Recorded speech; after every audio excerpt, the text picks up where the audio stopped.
하나님 말씀 고린도후서 4장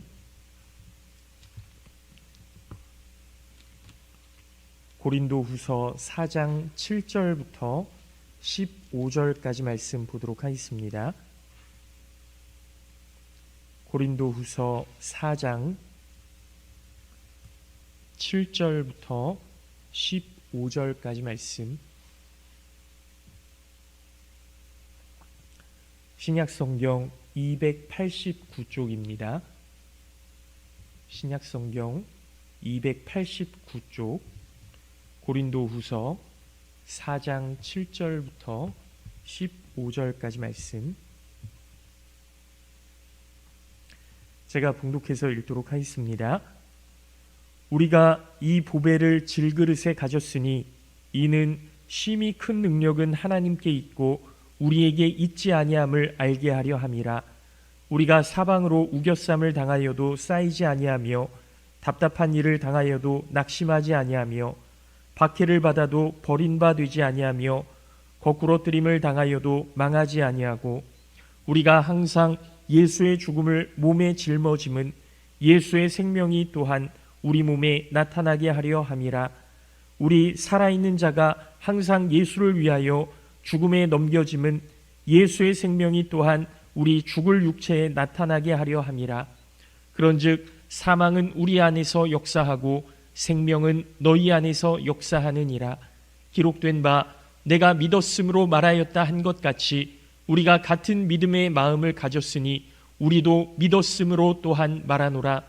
주 예수를 살리시니가 예수와 함께 우리도 다시 살리사 너희와 함께 그 앞에 서게 하실 줄을 아노라. 15절 말씀 합독하겠습니다. 이는 모든 것이 너희를 위함이니 많은 사람의 감사로 말미암아 은혜가 더하여 넘쳐서 하나님께 영광을 돌리게 하려 함이라. 아멘. 할렐루야. 네, 오늘 예배에 나오신 우리 모든 성도님들 주님의 이름으로 환영하고 축복합니다. 하나님의 은혜와 사랑이 늘 함께 하시기를 바라고요. 오늘 말씀은 오늘이 이제 부활절 제2주입니다. 부활절을 지난주에 저희가 잘 예배를 드렸고 이제 예수님의 부활을 우리가 어떻게 살아내야 할까? 그러니까 예수님께서 부활하신 후에 40일 동안 또 제자들과 함께 계셨잖아요. 그리고 오순절 예수님의 제자들이 약속하셨던 성령의 은혜를 입는 그런 역사들을 우리가 너무나 잘 알고 있습니다. 그러니까 예수님의 부활로 끝이 아니라 이제는 약속하신 성령을 우리가 받아야 하는 그런 상황 가운데 있다라고 생각하시면 되고요. 그것들을 위해서 지속적으로 우리가 예수님의 부활을 마음에 품고 기도해야 하는 그런 절기를 지나고 있는 겁니다. 여러분, 성경에 보면요, 낙심한 사람들 그리고 절망한 사람들, 이런 사람들이 많이 나오죠. 병에 걸려서 낙심하기도 하고요, 혼자 힘으로 해결되지 않아서 절망하기도 하고요. 그러니까 예수님께서 십자가에 못 박혀 죽으셨을 때 그 많은 제자들이 낙심하고 절망하지 않았을까요? 그래서 다 이제는 고향으로 돌아가야 되겠다라고 생각하고 고향으로 그렇게 뿔뿔이 흩어지는 그 낙심한 제자들을 향해서 예수님이 친히 찾아가 주시고 다시 한번 격려해 주시고 설 수 있도록 말씀해 주시고 희망을 주시는 그런 은혜의 일들이 성경에도 많이 나오죠. 여러분, 우리가 살아가는 세상도 마찬가지입니다. 병에 걸리면 낙심이 돼요. 혼자 어떤 힘으로 해결되지 않는 일들을 만나면 낙심이 되죠. 물질 때문에 사랑하는 사람의 죽음 앞에서 여러 가지 이유들로 인해서 낙심하고 절망합니다. 사람은 누구나 세상을 살면서 어려움을 겪을 수도 있고요, 낙심할 수도 있어요. 여러분, 모세를 보십시오. 그가 왕자로 살아갈 때 낙심할 만한 인생의 어려움들, 그런 것들이 보였을까요? 왕자로 살아갈 때는 아무 부족함이 없었을 겁니다. 부러울 것도 없었을 거예요. 그런데 살인을 저지르고 왕자의 직에서 내려와서 멀리 미디안 광야로 도망쳤을 때 그 권세를 잃어버리고 인생에 누리고 있던 모든 것을 다 놓아버렸을 때 낙심하지 않았을까요? 낙심할 수밖에 없었을 겁니다. 그리고 타지 않는 떨기나무의 그 불꽃 속에서 하나님을 만나잖아요, 모세가. 그런데 하나님을 만나고 사명을 받아서 다시 애굽으로 돌아가서 이스라엘 백성들을 향해서 하나님께서 너희들을 데리고 나오라고 하셨다. 나와 함께 약속한 땅으로 가자. 그렇게 이제 10가지 재앙을 내리고 이제 모든 그 애굽에 살던 이스라엘 백성들을 다 끌고 나왔을 때 정말 승리에 도취된 그런 사람 아니었을까요? 그런 상황 아니었을까요? 이제는 내가 지도자이고 하나님께서 맡겨주신 사명을 맡은 자이고 마치 애굽의 왕자로 살 때의 그런 권력을 얻은 것처럼 그렇게 승승장구할 것처럼 그렇게 애굽을 빠져나왔는데 애굽의 군대가 뒤쫓아오고요. 앞에는 홍해가 막혀있고 하니까 이 이스라엘 사람들이 히브리인들이 우리 이제 희망이 없다. 모세를 죽이고 아론도 죽이고 애굽군에 투항하자. 홍해를 건넜단 말이에요. 그래서 이제는 정말 이 사람들이 흔들리지 않을 것 같았는데 홍해를 건너보고 나니까 먹을 것도 없고 마실 물도 없고 하니까 또 다시 모세와 아론을 죽이고 우리가 다시 애굽으로 돌아가자 이렇게 나오는 거예요. 그런 상황에서 모세는 다시 한번 무릎 꿇을 수밖에 없었던 겁니다. 또 다시 한번 절망할 수밖에 없었던 거예요. 결국 자신의 힘으로는 아무것도 할 수 없음에 다시 한번 낙심하고 하나님의 도우심을 구했던 그 모세. 여러분, 모세도 그렇게 낙심하고 절망했다는 거예요. 엘리야도 역시 마찬가지죠. 바알과 아세라 제사장 850명을 상대로 갈멜산에서 싸울 때 엘리야가 승리하지 않았습니까? 그 승리에 취하기도 전에 이세벨의 위협 앞에서 아합과 이세벨의 위협 앞에서 부엘세바라는 곳까지 쫓겨 내려오고요. 부엘세바에서 하루를 더 가서 그러니까 유대 광야까지 들어가서 광야에 외롭게 서 있는 로뎀 나무 아래에서 하나님 저를 이제 그만 죽여주십시오. 제 목숨을 거두어가 주십시오. 이렇게까지 이야기를 하는 거예요. 얼마나 그 마음에 낙심이 되고 절망했으면 엘리야가 그런 기도까지 했을까요? 바울 사도도 낙심했죠. 예수님께서 그를 사도로 부르셨고 세우셨음에도 불구하고 네가 진짜 사도냐? 예수님에게 어떤 가르침을 받았느냐? 예수님 살아생전에 너를 제자로 부르셨느냐? 이런 도전이 있었고요. 그래서 어디를 갈 때마다 내가 부활하신 예수 그리스도를 만났다. 부활하신 예수님께서 나에게 사도의 직을 허락하셨다. 이방인의 빛이 되라고 하셨다. 그리고 자신의 진심을 알아달라고 여태까지는 예수 믿는 사람들을 그렇게 잡아다가 가두고 죽이기까지 했으니까요. 나 이제 그런 사람 아니다. 다 변했다. 예수님을 내가 만났다. 계속해서 설득하고 이해시키고 자신의 정당성에 대해서 변론해야 되고 하지만 여전히 그를 바라보는 시선은 유대인들을 잡아 가두고 죽이기까지 했던 핍박자에서 벗어나지 못했고 그리스도를 믿지 않았던 유대인들도 그를 변절자라고 손가락질하고 죽이려고까지 했습니다. 그는 여기에도 어울리지 못하고 저기에서도 어울리지 못하는 불쌍한 사람이었죠. 게다가 바울 사도는 몸이 또 건강치를 못했잖아요. 육체의 가시, 사탄의 사자라고 하는 그 질병 때문에 죽을 때까지 병자로 지내야 됐던 사도 바울. 여러분, 그가 낙심하고 절망하지 않을 때가 있었겠습니까? 하지만 바울은 하나님의 은혜로 사도직을 맡았기 때문에 낙심하지 않았습니다. 예수님을 나의 주님으로 여기고 예수 그리스도를 전파하기에 결코 두려워하지 않았습니다. 오히려 지금 겪는 고난을 가볍게 여기고 지극히 크고 영원한 영광을 바라보았던 것이죠. 사람은 누구나 세상을 살면서 어려움을 겪기도 해요. 낙심하기도 합니다. 그러나 낙심하지 말아야 되는 이유는 그 낙심과 절망 속에 하나님의 계획하심과 인도하심이 있기 때문입니다. 하나님의 계획하심과 인도하심이 있다는 것을 우리가 믿는다면 원망과 불평으로 하나님을 떠나는 일은 없어야죠. 여러분, 이스라엘 백성들을 보십시오. 낙심하고 절망하잖아요. 애굽의 군대 앞에서, 홍해 앞에서, 먹을 것이 없고 마실 물이 없는 것 앞에서, 뜨거운 태양볕 앞에서, 때로는 그 사막의 추운 바람 앞에서 낙심하고 절망할 때마다 가장 먼저 뭘 하려고 했냐면요, 하나님을 떠나려고 했어요.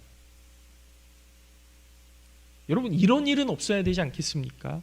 우리가 정말로 그리스도인이라고 한다면 낙심하고 절망한 것 때문에 하나님을 원망하고 하나님을 떠나는 일은 없어야 된다라는 거예요.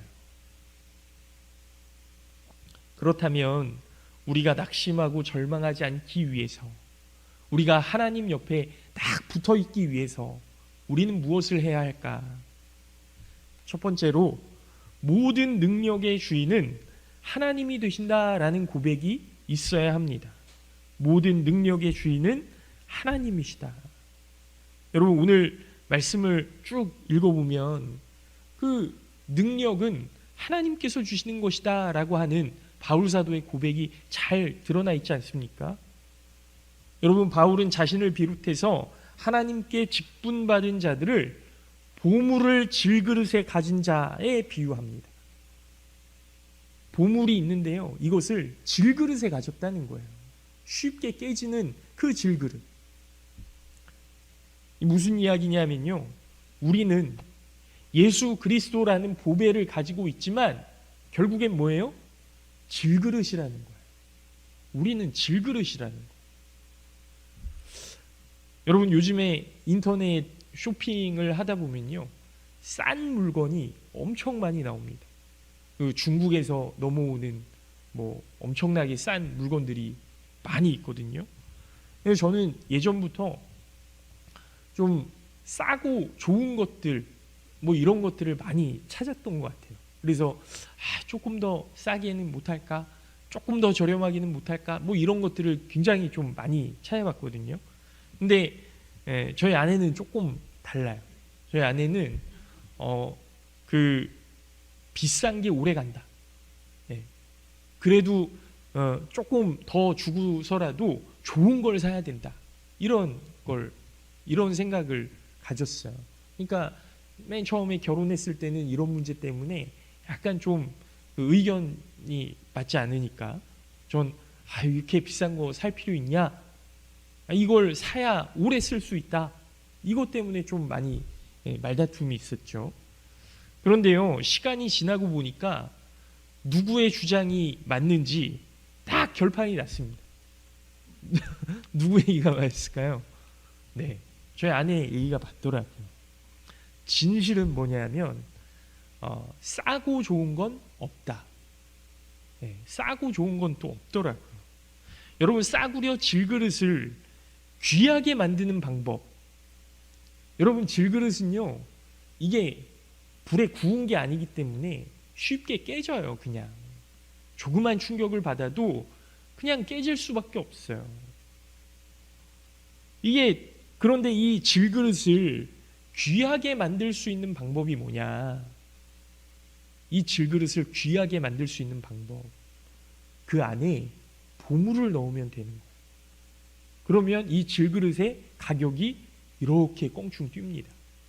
그냥 질그릇 하나만 있었을 때에는 그냥 뭐 1,000원, 2,000원 주면 살 수 있는 그런 뭐 다이소의 그릇하고 별반 다를 게 없어요. 근데 그 안에 보물이 있다고 생각해 보십시오. 그 안에 뭔가가 들어있다고 생각해 보세요. 이 가격이 엄청나게 뛰는 거죠. 바로 좋은 것을 담아두는 것. 여러분, 우리의 마음 가운데 어떤 것이 담겨 있느냐, 우리의 가슴에 무엇을 담을 수 있느냐, 이것이 우리의 가치를 달라지게 만든다라는 겁니다. 말씀에서 이야기하는 보물, 질그릇에 담겨진 보배는 여러분 고린도후서 4장 6절 말씀을 보면 예수 그리스도의 얼굴에 있는 하나님의 영광을 아는 빛, 우리가 6절 말씀은 읽지 않았지만 어두운 데에 빛이 빛이라 말씀하셨던 그 하나님께서 예수 그리스도의 얼굴에 있는 하나님의 영광을 아는 빛을 우리 마음에 비추셨느니라. 그러니까 예수 그리스도의 얼굴에 있는 하나님의 영광을 아는 빛, 아예 어려워요. 그렇죠? 간단하게 이야기하면 뭐냐면 예수님을 통해 하나님을 알게 되는 믿음, 예수님을 통해 하나님을 바라볼 수 있는 거예요. 우리가 하나님을 볼 수 있습니까? 아니요, 하나님 눈에 보이지 않아요. 하나님을 보면 또 어떻게 돼요? 진짜로 보게 되면 우리는 죽을 수밖에 없어요. 왜? 하나님은 불의를 인정하시는 분이 아니시기 때문에, 불의를 가까이 하실 수 없는 분이기 때문에 우리가 하나님을 보면 우리는 그 자리에서 죽을 수밖에 없습니다. 그런데 예수님을 통해 하나님을 보게 되는 거예요. 예수님을 통해 하나님을 알게 되는 거예요. 말씀을 통해서 우리에게 하나님을 알려주시기 때문에 우리가 하나님을 알 수 있는 거거든요. 또 예수 그리스도께서는 말씀이 육체가 되신 분이기 때문에 그 예수님이 바로 말씀이라는 겁니다. 그래서 예수님을 통해 우리가 하나님을 알 수 있게 되는 거죠. 이 말씀을, 예수님을 우리의 마음속에 담고 있으면 우리의 가치가 전혀 달라진다. 문제는 보물을 담고 있어도 질그릇은 여전히 질그릇일 뿐이다 라는 것. 이게 문제예요. 여전히 그리스도인은 깨지기 쉬운 연약한 질그릇입니다. 하나님의 일꾼이라도 연약할 수 있습니다. 그래서 우리는 하나님을 바라봐야 되는 거예요. 하나님을 바라보는 믿음은 모든 능력이 하나님께서 주신 것임을 알게 하기 때문에, 그러므로 하나님의 일꾼으로 일하려면 먼저 하나님의 능력을 받아야 되고요, 자신의 작은 능력으로 일하려고 하지 말고 하나님을 의지해서 하나님이 주신 능력대로, 하나님이 주신 말씀대로 순종해야 우리가 그 일을 감당할 수 있다라는 겁니다. 바라기는 우리 모든 성도님들이 하나님의 은혜로, 그 능력으로 하나님의 일을 감당하실 수 있기를 예수님의 이름으로 축원합니다. 두 번째로, 우리가 낙심하지 않으려면, 우리가 낙심해서 하나님을 떠나지 않으려면 예수님의 생명을 나타내야 된다라는 거예요.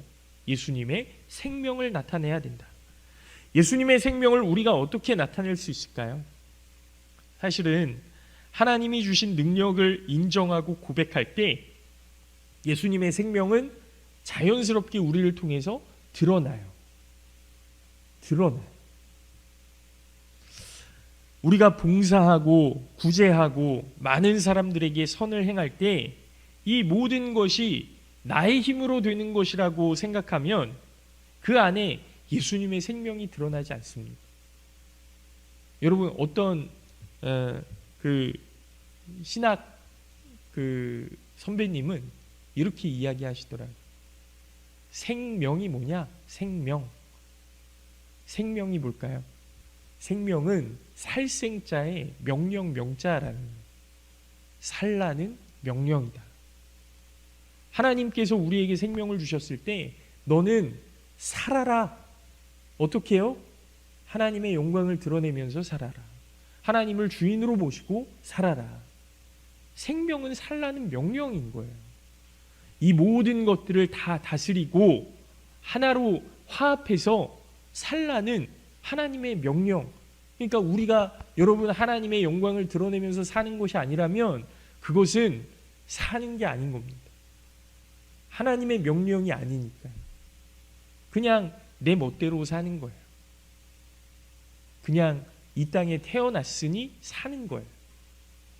그건 생명이 아닙니다. 하나님의 말씀대로 살아가는 것, 이것이 생명이라는 거죠. 여러분, 그러니까 우리가 구제하고 봉사하고 많은 사람들에게 선을 행할 때 그리스도의 이름으로, 하나님의 이름으로 그렇게 가까이 다가간다면, 하나님이 이렇게 살라고 하셨구나, 많은 사람들이 알게 되지 않을까요? 그러니까 하나님의 명령에 순종하는 것, 그렇게 하나님이 주신 능력대로 살아간다면 예수님의 생명은, 하나님의 생명은 자연스럽게 드러날 수밖에 없다라는 말씀입니다. 여러분, 그런데 분명 하나님이 맡겨주신 일을 할 때 어려움이 많아요. 옛날에는 사도 바울의 고백처럼 사방에서 우겨쌈을 당하고 억울하고 답답한 일을 당하기도 했을 겁니다. 더 그랬을 거예요. 박해를 당하고 거꾸로뜨림을 당했을 거예요. 하지만 지금은 그런 일까지는 당하지 않잖아요. 하지만 왜 그렇게 미련하게 믿느냐? 꼭 그렇게 티를 내고 살아야 되냐? 뭐 이런 손가락질과 야유가 우리에게 오지 않습니까? 고집쟁이다, 무례하다, 뭐 이런 이야기들을 우리가 듣잖아요. 이단들에 의한 손가락질과 믿는 사람들이 더 한다면서 조롱하는 이야기들 우리가 듣잖아요. 하지만 그렇다고 하나님의 일을 감당하지 않는다면 신앙생활을 왜 하는 겁니까? 무슨 이유로 하는 겁니까? 그럼에도 불구하고 우리는 하나님의 나라를 일구어가는, 하나님의 일을 감당해야 하는 믿음의 사람으로 서야 되는 거죠. 그러나 내 힘으로 할 수 있는 것은 아닙니다. 우리는 질그릇처럼 깨지기 쉽고 연약하기 때문에 하나님의 도우심을 구하고 나서 하나님께서 공급해 주시는 그 능력으로 이 모든 것들을 감당해야 되는 거죠. 그러면 예수 그리스도의 생명이 우리가 하는 모든 일에 드러나게 되리라고 믿습니다. 믿음의 사람들도 언제든 어떤 상황에서든 고난을 당할 수 있습니다. 하지만 그 고난과 어려움 때문에 예수 그리스도를 포기한다면 삶에서 다른 고난과 어려움이 올 거예요. 그 고난과 어려움보다 더 큰 하늘의 위로와 상급을 하나님께서 베풀어 주실 것을 믿는다면 믿음으로 이 고난과 역경을 이겨나가고자 그렇게 결단해야 되는 것 아니겠습니까? 그래서 믿음의 사람들은 예수님의 죽음을 자신의 몸에 짊어지고 단다라고 했습니다. 예수님께서도 나를 위해 이 고난을 당하셨고 십자가에 죽으셨습니다. 하지만 하나님의 그 크신 능력으로 부활하셨고 승리하셨음을 믿습니다. 이런 고백이 초대교회 그리스도인들에겐 있었다고요. 예수 그리스도의 승리를 믿기 때문에 예수 그리스도의 고난을 짊어지고 가는 사람은 움츠러들거나 낙심하지 않습니다. 하늘의 것을 포기하거나 세상으로 돌아가지 않습니다. 하나님께서 우리의 고난을 통해 예수님의 생명을 드러내시고 하나님 나라를 더 크게 만들어 가실 것을 믿습니다. 사랑하는 성도 여러분, 믿음의 사람은 어려움을 비켜가려고 해서는 안 됩니다. 하나님의 일을 하다가 어려움을 겪으면 질그릇은 어차피 깨질 수밖에 없어요. 충격받으면 깨집니다. 그러나 그 깨진 틈 사이로 그 안에 있는 빛이 드러나게 될 줄로 믿습니다. 예수님과 함께 죽음으로 예수님의 생명이 드러나는 것이고요. 그 고난 때문에, 그 빛이 드러남 때문에 그 고난이 오히려 우리에게 유익이 될 수 있습니다. 하나님께서는 그 고난 속에서도 일하시고 지금은 고난처럼 느껴지지만 그 모든 악을 선으로 바꾸시는 하나님이시라는 사실을 끝까지 믿으시기 바랍니다. 바라기는 우리의 삶에서 다가오는 고난을 두려워하지 말고 끝까지 믿음으로 걸어가셔서 예수 그리스도의 생명을 드러내시고 하나님 나라를 확장해 가는 우리 모든 성도님들 되시기를 예수님의 이름으로 축원합니다. 마지막으로 하나님께 영광을 돌리는 삶을 살아야 되는 거예요. 뭐 두 번째나 세 번째나 똑같은 이야기처럼 들리실 수 있지만 여러분 보세요. 물론 세상의 눈으로 볼 때는 우리가 하는 일이에요. 저 사람 참 착하게 산다. 저 사람 진짜 믿는 사람이구나. 세상이 볼 때는 우리가 하는 일일지 몰라요. 하지만 하나님께서 선물로 주신 능력으로 하나님의 일을 감당하는 것이고요. 하나님께서 그 모든 일들을 이루어 가시는 거고요. 그러면 그 영광 누가 받으셔야 됩니까? 내가 중간에서 가로채면 그건 못된 일이죠. 나쁜 일이에요. 당연히 하나님께서 그 모든 영광을 받으셔야 할 줄로 믿습니다. 바울 사도는 예수님을 위해서 죽음에 넘겨지는 고난을 그런 경험들을 많이 했거든요. 예수님의 생명을 전하기 위해서 죽기까지 고난을 당했습니다. 그 고난을 인내하고 이겨낼 수 있었던 이유는 다른 게 아니에요. 예수님을 다시 살리신 하나님께서 예수님과 함께 나도 살리실 줄로 믿는다. 예수님을 살리신 하나님께서 예수님과 함께 나 역시도 살리실 줄로 믿는다. 이게 바울 사도의 고백이었습니다. 그러니까 죽음이 두렵지 않죠. 예수님을 살리신 걸 내가 아는데, 내가 봤는데 예수님과 함께 나도 살리시지 않겠느냐, 이 믿음이 바울 사도의 마음속에 있었기 때문에요. 이 믿음 때문에 고난도 인내할 수 있었고 죽음의 두려움도 이겨낼 수 있었던 겁니다. 그렇게 고난을 마다하지 않고 예수님이 그리스도이심을 전했습니다. 그 결과를 너무나 잘 아시죠? 결과 바울 사도를 통해 온 유럽이 복음화되었고 전 세계에 예수 그리스도의 복음이 전해졌습니다. 물론 훌륭한 하나님의 사람이었지만 사람들이 바울 사도에게 그 모든 영광을 돌리지 않았거든요. 고린도전서 15장 9절 10절 말씀을 제가 읽어드리면요, 나는 사도 중에 가장 작은 자라 나는 하나님의 교회를 박해하였으므로 사도라 칭함받기를 감당하지 못할 자니라. 그러나 내가 나 된 것은 하나님의 은혜로 된 것이니 내게 주신 그의 은혜가 헛되지 아니하여 내가 모든 사도보다 더 많이 수고하였으나 내가 한 것이 아니요 오직 나와 함께 하신 하나님의 은혜로다 그랬습니다. 여러분, 바울 사도의 마지막 고백이에요. 내가 나 된 것은 하나님의 은혜로다. 바울 사도 역시 이 모든 것이 하나님의 은혜였다고 하나님께 영광을 돌렸다는 겁니다. 우리의 인생에서 모든 어려움을 잘 인내하고 견디는 것이 다 하나님의 영광을 돌리는 것은 아닙니다. 다만 어려움을 극복하고 믿음을 포기하지 않는 것, 이 모습이 서로에게 힘이 되고 서로에게 위로가 된다면 그것이 예수님께, 하나님께 영광을 돌리는 삶이 되리라고 믿습니다. 예수님을 따라 살아가는 행동이 격려가 되는 겁니다. 낙심하지 않고 사랑을 전하는 믿음이 우리에게 도전이 되는 겁니다. 믿음으로 사는 우리의 모습이 이 세상을 변화시키는 능력이 되고 하나님의 능력으로 하나님을 경외하며 살아가는 사람들로 인해서 많은 사람들이 하나님께 다시 돌아오고 하나님의 살아계심을 인정하게 되리라고 믿습니다. 바라기는 우리 모든 성도님들의 삶이 하나님께 영광을 돌리는 그러한 바울사도의 삶과 같아지기를 예수님의 이름으로 축원합니다. 이제 말씀을 마칩니다.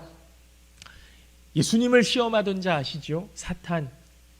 광야에서 40일을 금식하고 하나님 앞에 기도하던 예수님께 이 사탄이 와서 내가 하나님의 아들이거든 이라며 예수님을 시험했습니다.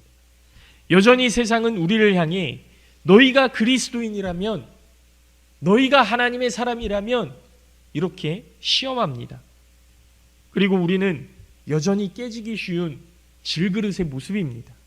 그러나 하나님께서 우리에게 능력을 주시고 하나님의 능력으로 행하는 모든 일을 하나님께서 주관하시고 인도하시고 승리케 하실 줄로 믿습니다. 그리고 그 모든 영광이 하나님께로 돌려질 것을 믿습니다. 그 믿음으로 살아갈 때 우리는 진정으로 하나님의 사람, 진정으로 세상을 변화시키는 능력,